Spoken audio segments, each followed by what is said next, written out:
Right, let's get started. So welcome everyone, and thank you for joining the webinar on ADAS calibration and component reprogramming with Repairify. I'm joined with Phil Peace, who's the Managing Director International for Repairify. Hi, Phil. Hi, Tom. Phil's going to run through a slide pack, and I'm going to be asking some questions as we go through. You can ask questions on the Zoom. There's a function you can type in your question. I'll see them and ask them, and then we're going to do a quick Q&A at the end of the webinar.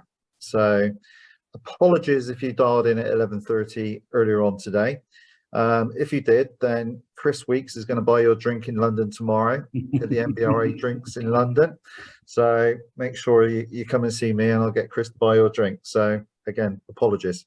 So without further ado, Phil, welcome. Thanks, Tom. Well, thanks very much, and thanks everybody for joining this afternoon now.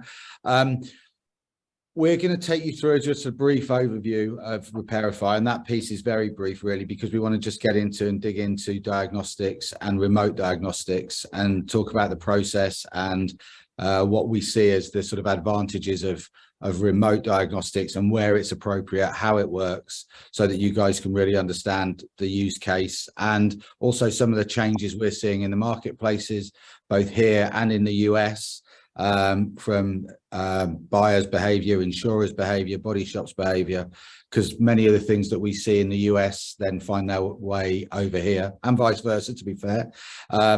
So I think it will hopefully give us an overview of what we're doing today and then what's to come. So okay. There's about 15 slides, Tom, so it's not so heavy, it's not slide heavy. And then obviously if we have a Q&A at the end or Q&A throughout, more than happy to qualify and answer anything that anybody's got. Yeah, good. Well, I'll be asking questions as we go along. I'm looking to them anyway, Phil. So good stuff. Okay, so what I didn't check is that went forward. So let's just click there. Okay, perfect. So just a little bit of a background as to who we are.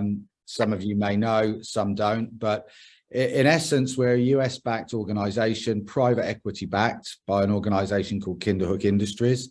Kinderhook are a sort of mid-tier private equity firm. They acquired us in 2016 in conjunction with Copart, and about 18 months ago, probably actually a little bit more like 2 years ago now, 3M also invested in the organization. Now, the interesting thing for us there is obviously you've got the private equity arm, which do their thing and look at growing organizations, etc. But you've got the balance of the industry understanding from Copart and 3M, which keeps it all grounded. So for us, it's a really, really good sort of ownership structure. We have we have about 800 people in the US. We've got about 40 in the UK.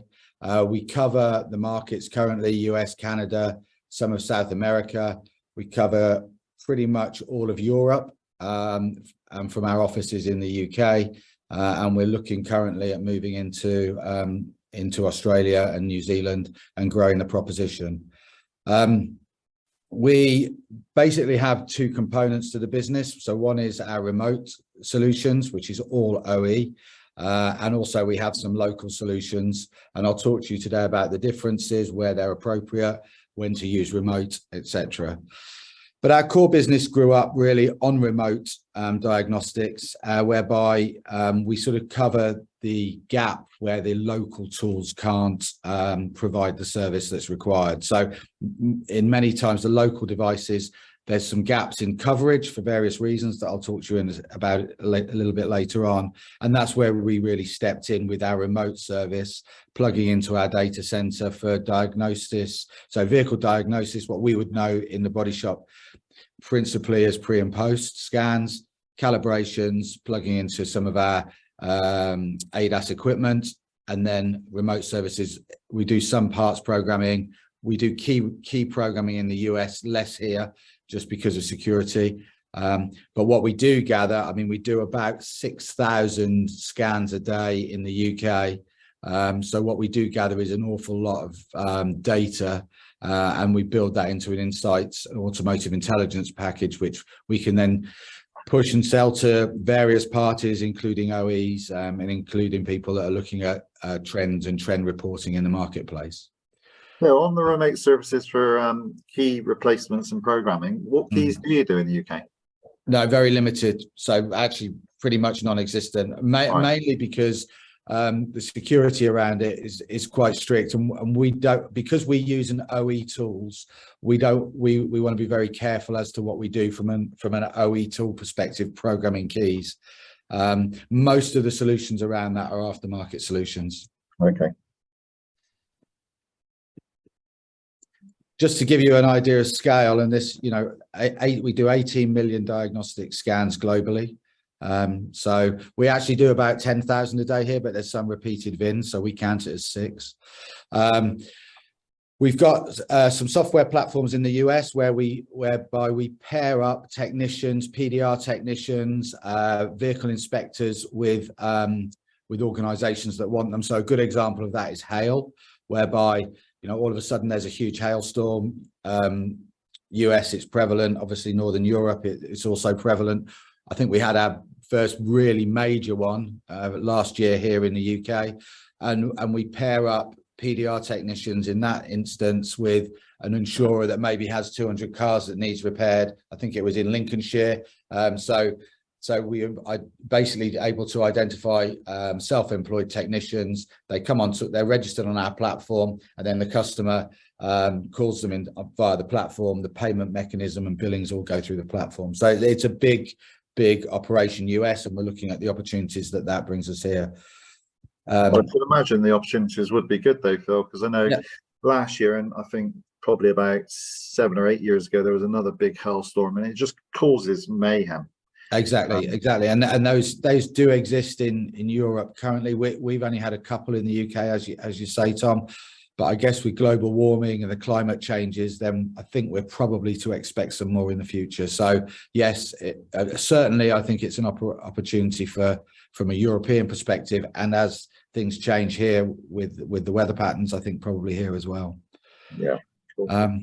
Just some of the other big numbers there. You know, we're doing greater than 1 million ADAS calibrations, and we create. And I'll talk a little bit later on about how we create calibration reports and pre and post scan reports and what we do with them. But you can see by the numbers, it's, you know, a large organization, and we're working with a lot of end users, body shops, insurance companies, fleet companies, rental companies globally, and glass providers globally. Yeah, no, it's a large scale.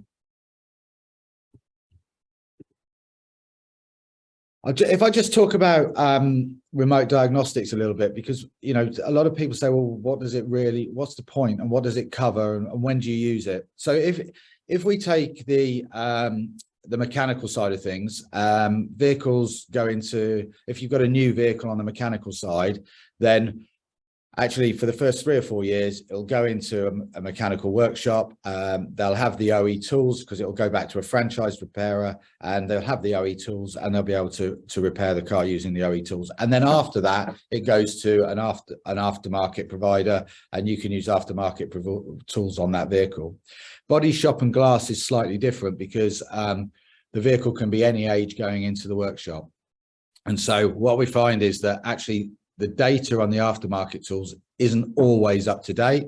Sometimes because basically the way an aftermarket tool works is that the organization takes the OE data, re-engineers it, and publishes it on their tool.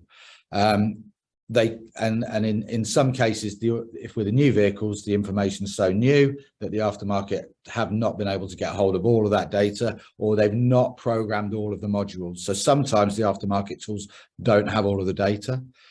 On that then, Phil, even if it's another provider of the aftermarket tools, if you're still using it and you haven't renewed the license or updated the software in some time, then you could be using incorrect software to repair a vehicle then. Highly likely, yeah.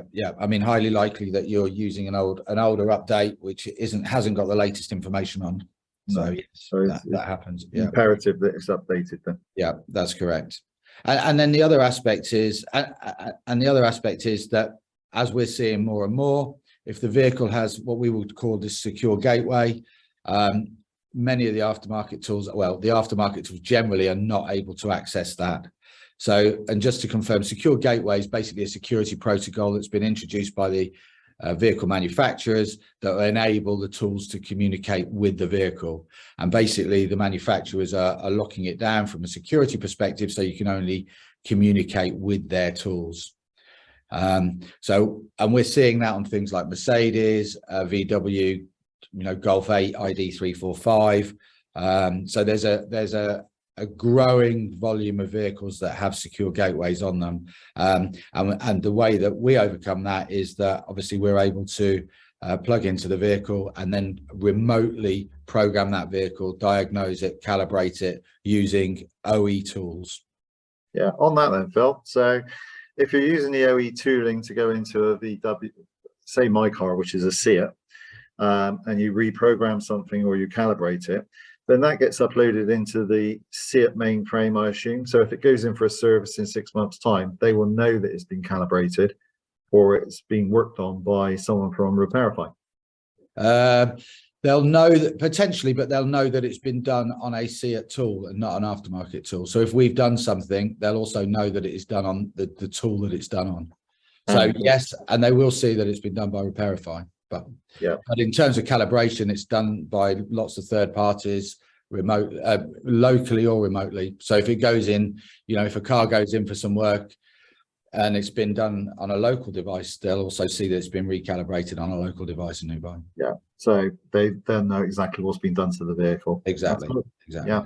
And also what I would say is we've got arrangements with the OEs, we've got some global arrangements, we've got some local arrangements, and also we've got some local arrangements with the OEs to utilize the data.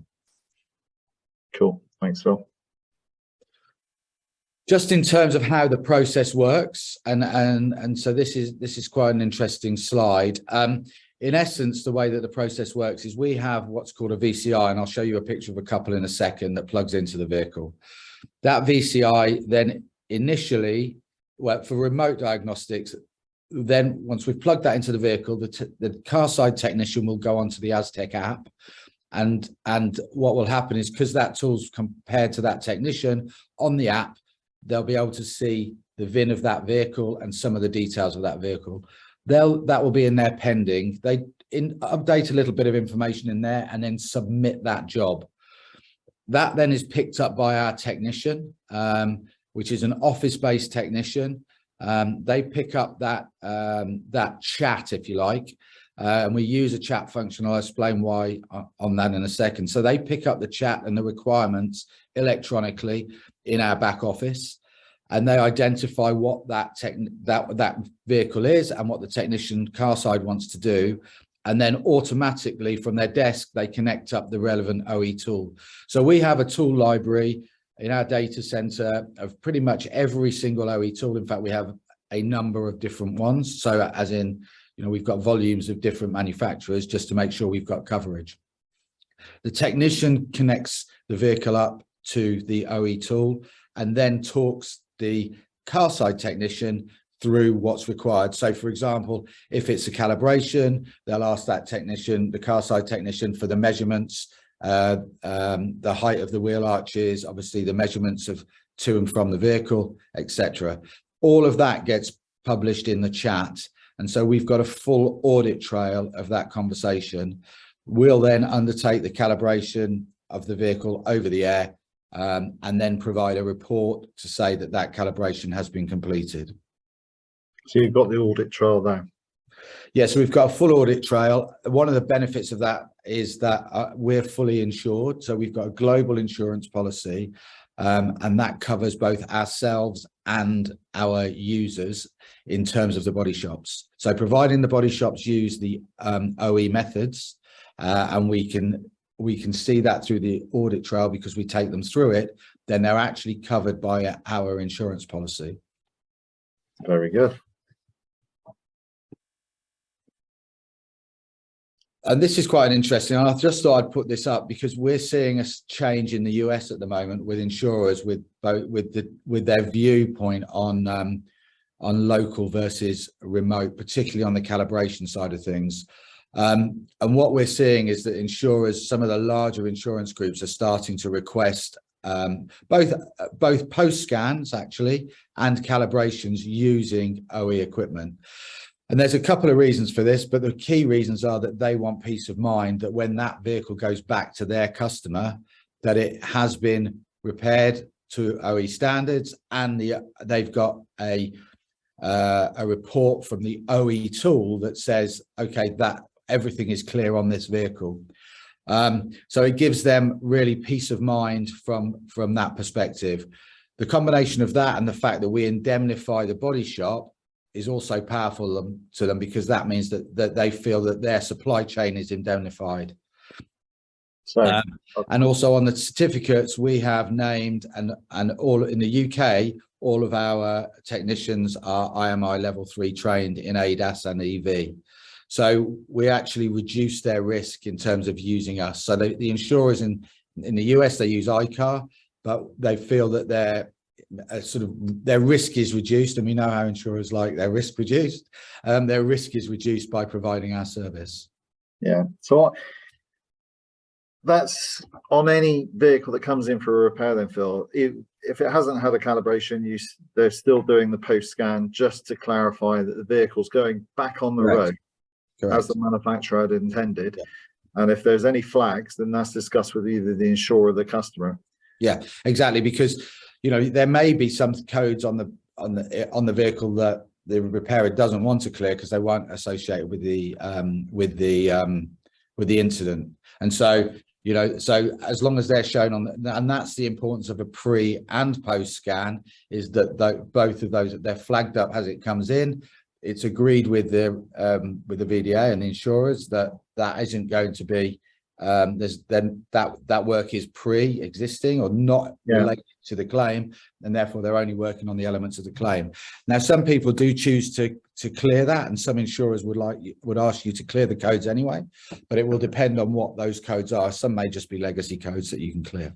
Yeah, but at least you've got full transparency of what's got on the vehicle. Right. Silly question, but I assume that the work provider insurer in the USA are paying for a pre and post scan. It's not.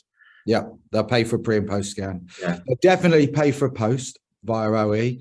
They pay for pre as well, but sometimes they don't ask for the pre to be an OE scan. But right. Certainly we're seeing, as I say, with certain insurers, we're seeing the growth in the requirement for OE post scan. Yeah. Either way, it's not free of charge, is it? No. Right. Cool. Just want to clarify that. Thank you.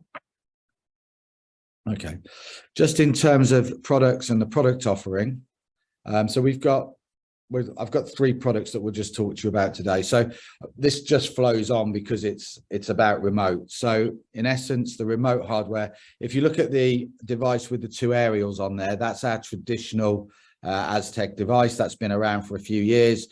You may have seen it in the marketplace, and that's been brought over from the US, and that's our Gen 2 device. The other device on the left that looks a little bit more modern is what we're calling AsTech Connect, and that can either be bought on its own, and I'll show you in a second how it can be bought in combination with a local device.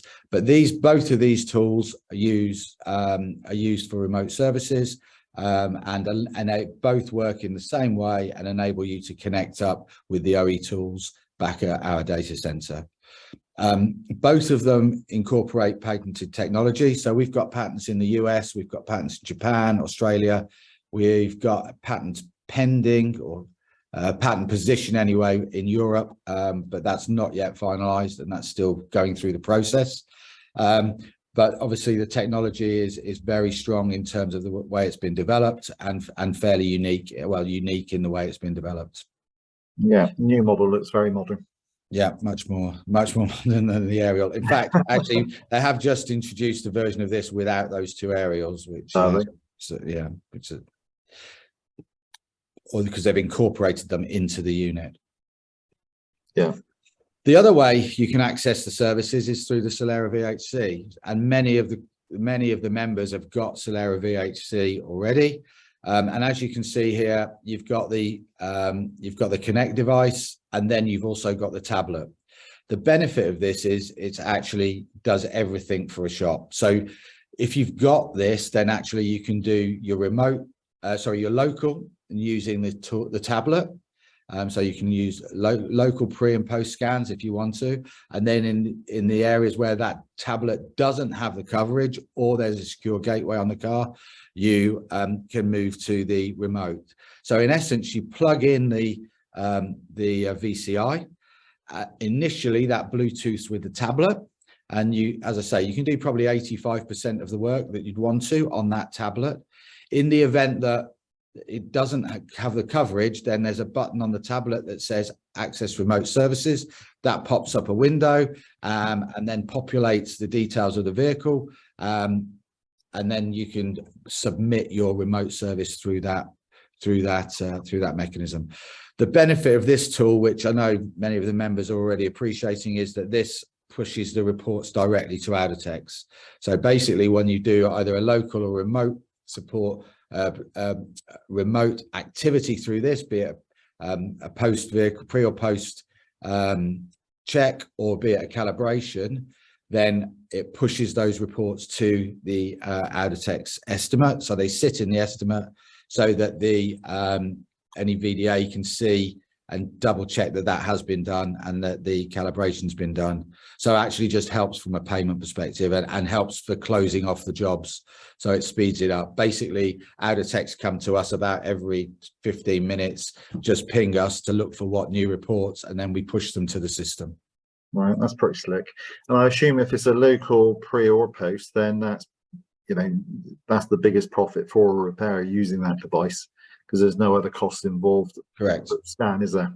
Correct. That's right. Yeah. Right. One other question, Phil, while we're on this page, are there any intentions to join up or utilize any other estimating platforms similar to this?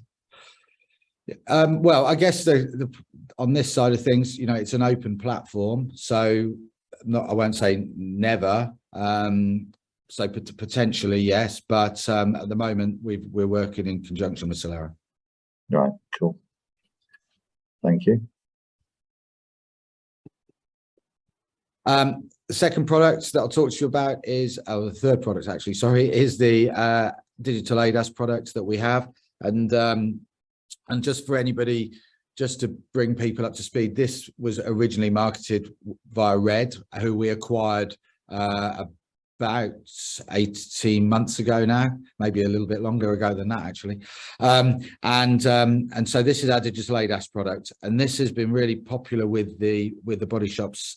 And the reason is, firstly, it's really great technology, and secondly, it's a great price point. So and there's a couple of key differences with this device, but in essence, it sort of tries to automate some of the process. So the lasers are positioned, they automatically take the measurements. With the latest version of this device, that pushes the measurements up into the tablet or into the tool automatically. But also, in conjunction with any of our remote services, we ensure that we're taking those measurements so that we've got the audit trail.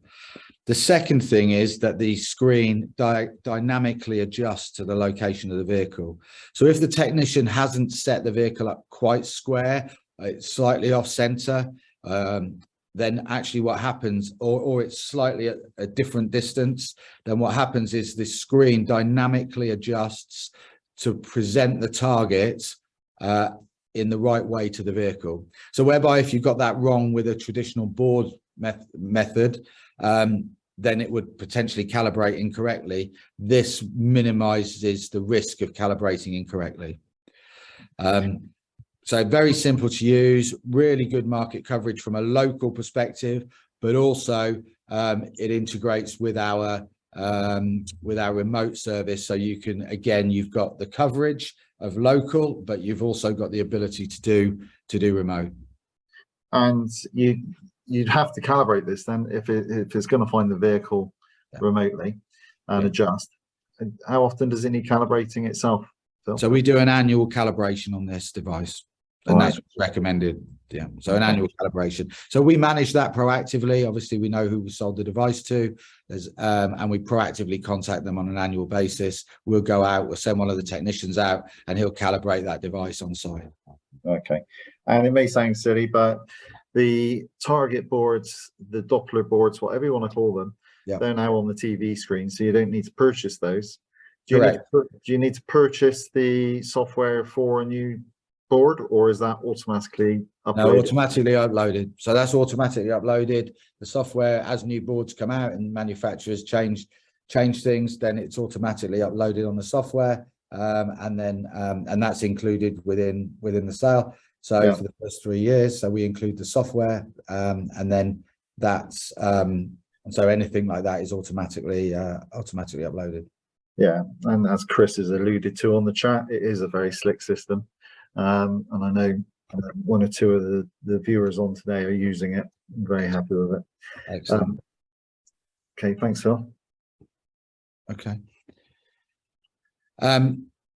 Actually, that's a repeated slide. I thought I'd taken that one out, but it just reinforces that if you've got the Solera VHC, then you don't need to buy another device to access the services. Okay. The other aspect is obviously Thatcham invested about 2 years ago in IIR and trying to set out a code of conduct for best practice. And we've been involved with Thatcham. Subsequently, we work quite closely with Dean Lander and his team. So we're involved and engaged in that. And one of the key things that we did about 18 months ago was we changed our reporting and provided a certificate so that we state that we do conform with the Thatcham guidelines. Benefit of that is obviously it's valued by the insurers and our scans. And the two things that probably are most important there is we're using best practice because we're using the OE tools, which the method suggests that you need to do in many cases. And secondly, the technicians that we are using are IMI registered, so they're all accredited qualified technicians.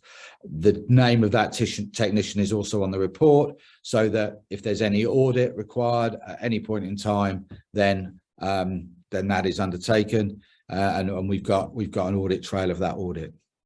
Yeah, no, I mean the NBRA were involved in the IIR guidelines in its creation with Dean and Thatcham. Yeah. But you know, the guidelines in themselves are great, and it gives you a little bit of leeway as to a bit of common sense. And the audit trails are being followed by repairers, but we are getting a bit of chatter on the NBRA reference. Some of the work providers, insurers, now sort of trying to not negotiate, but read between the lines on certain methods. So like a Nissan Qashqai, where you take the mirror off or you drop it down to blend the door, certain work providers are saying that it doesn't need a calibration, only if it's replaced, and that's not the case with the methods. What's your stance on that, Phil? Well, I mean, as you can see from what we generally do, and we're very sort of focused on the OE side of things. So from our perspective, is if it's in the methods, then best practice is to follow the methods. They're there for a reason. So I think, you know, I think from examples you've given as well, Tom, that there's certain work providers, customers that will approve, and certain that are questioning it now. But our sort of approach is where we follow the OE methods, and as we're talking our customers through the calibration and that audit trail, that will be aligned with what the OE method says. So another example where chatter is coming through from repairers, so this is all live cases, where the method doesn't say you have to do a calibration because you've adjusted the geometry on the vehicle, but common sense would suggest that if you're altering the geometry on a vehicle, that it changes the characteristics of how that vehicle is going to handle, you would do a calibration. Yes, I mean, I would generally agree with that statement, and that would be what we would advise. But if it isn't in the methods, then that's a slightly different position, because we generally follow the methods. Having said that, we also know that you know, if you are doing a geo on the car, we would think that you should do a calibration. It's just safer that way. Yeah, I think so. I mean, it doesn't say not to. No. So it's, I think that there definitely needs to be a bit of common sense out there in relation to vehicle safety. Yeah, but I think probably, and in talking to Dean as well, I think that probably, you know, this was the initial guidelines and code of conduct. We're 2 years down the road. Everything's moving so fast. You know, I think I said in a previous interview, sort of the last 2 years, technology seems to have moved faster than it had in the previous sort of 10. We're seeing that acceleration of tech. And so it's probably worth certain elements just validating, okay, well, is there any elements of this that we need to clarify? Are there elements that we need to improve on and focus on? And is there anything that's changed that isn't catered for in the guidelines and needs to be? I think that's a very valid point. I think it should be reviewed. Given the volume of ADAS that's now coming through the workshops as well. Yeah. Years ago, it was lesser volume. Now it's much, much more. And the reprogramming of components. So yeah, I absolutely agree with you there, Phil. So then just to summarize, I thought I'd put a benefit slide up, just to summarize really what we've talked about today. So the key benefits are, one of the main benefits of using remote is that actually you keep the vehicle in the shop. You're not using a third party. And therefore you're keeping margin within the body shop. And we've certainly seen that to be the case. And that's one of the key reasons for the adoption of particularly of the ADAS solution that we're selling. And that's one of the reasons that repairers really like it, because they're keeping the margin in the body shop.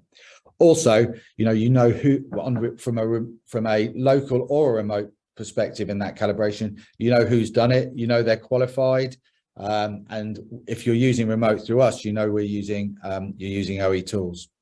Yeah, I agree with you entirely. I mean, if you can keep the vehicle on site and calibrate, reprogram, it saves A, time on the vehicle being worked on, B, the repair cost is less.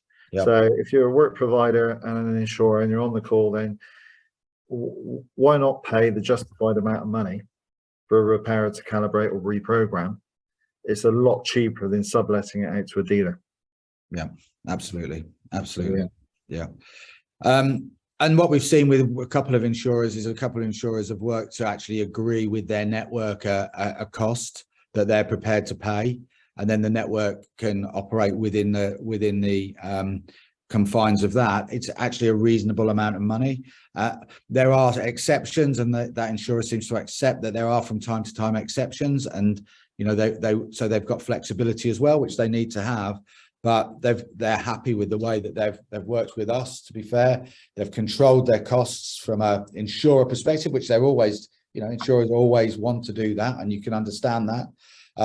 But there's from our cost perspective now at calibration, it's pretty cost effective, much more so than it was a couple of years ago. I can see we realigned our pricing about 6 months ago, and so there's reasonable margin now in for that task to be undertaken by a body shop. Yeah, absolutely. I mean, you were right, you alluded to it earlier. Insurers are risk averse, so this is a very comprehensive solution to be risk averse.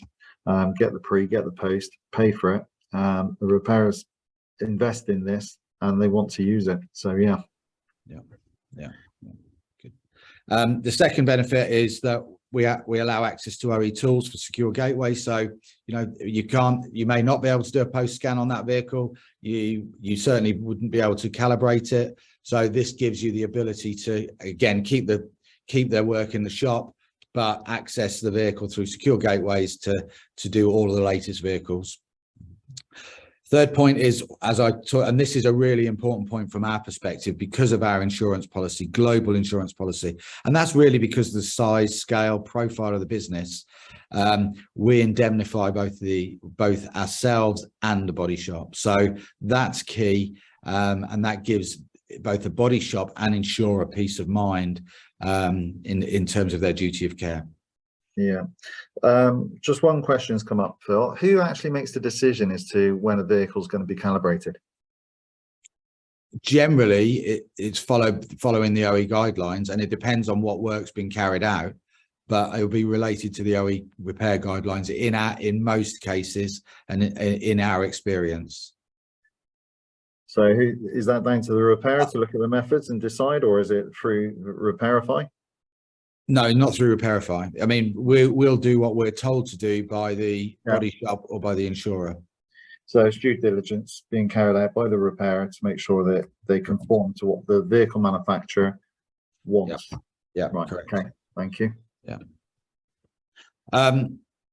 I've covered off the accredited staff a couple of times, and I think obviously the certification is really important to us.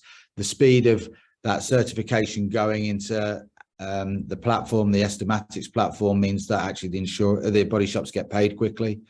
And I think finally, and I've alluded to this throughout, the service is backed by a blue chip corporate, giving everybody peace of mind, size and scale of the organization. We're here to support. We changed actually some of the business model about 18 months ago. I would say prior to that, we were a little bit more focused on, okay, well, we provide scans and calibrations.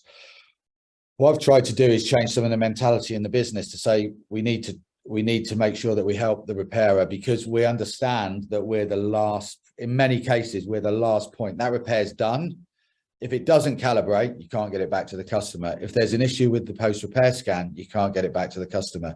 So we've changed the mentality of the technicians to being in this environment now, being more helpful, I would say, to try to help the body shop to overcome any issues that they may have at that final stage. And that's becoming more and more important, particularly with the complexity of ADAS on vehicles, and it not being the core skill set necessarily of the repairer. So our guys, are dealing with this day in, day out, and so therefore they have that expertise to be able to support and make suggestions as to what might need to be done to get that vehicle calibrated and help them to calibrate it. Very good. And you obviously get through the security protocols with the OEM tools through the right gateways and through the right processes. So correct, absolutely. So we're in a good place. Thanks very much. Obviously, if there's any questions, please fire away. There's a contact number and email address there. One of the sales guys would then follow up and pick up and come out and see anybody that is interested in the proposition. But more than that, if there's any questions just generally that you think of now, I'm happy to answer them. Or afterwards, if you think of anything and you want any points of clarity, or you've got a problem with a vehicle, we'd be more than happy just to try and help out and try and resolve those issues for you. So use that phone number or that email address, and we'll pick everything up and try and deal with anything that anybody's got as members. Thank you, Phil. We've not got any questions coming through, but while we wait for a question to come through, if there are any, this webinar is being recorded, so it will be going on to the NBRA website, so you can have another look at it if you want to, or you can refer anyone to it if they've missed it, and there will be social posts going out to remind everyone where it is. If you are coming out for the NBRA drinks in London tomorrow, then Phil will be there, so you can ask him any questions in person. That's right, isn't it, Phil? I think so. I'm just waiting to change one meeting. You'll be there. You'll be there. Listen, Phil, really appreciate you taking the time to come on today. Some important information there, reference Repairify and the vehicle status. And I like your point about the IIR being reviewed as well. So Devon's come. Please, can you ask your tech team to reach out to us, reference calibration for the ADAS system? So that's Dev Kavanagh at UK Car Body. Brilliant. Yeah. Okay, we'll do. Thank you. Is there any more coming up? No, that's it. So that's brilliant. All that's there. Everyone, have a great rest of the day. And if you're in London tomorrow, we'll see you there. And Phil, thank you very much for your time. Great stuff. Thank you very much, guys. Thank you. Take care. Bye-bye.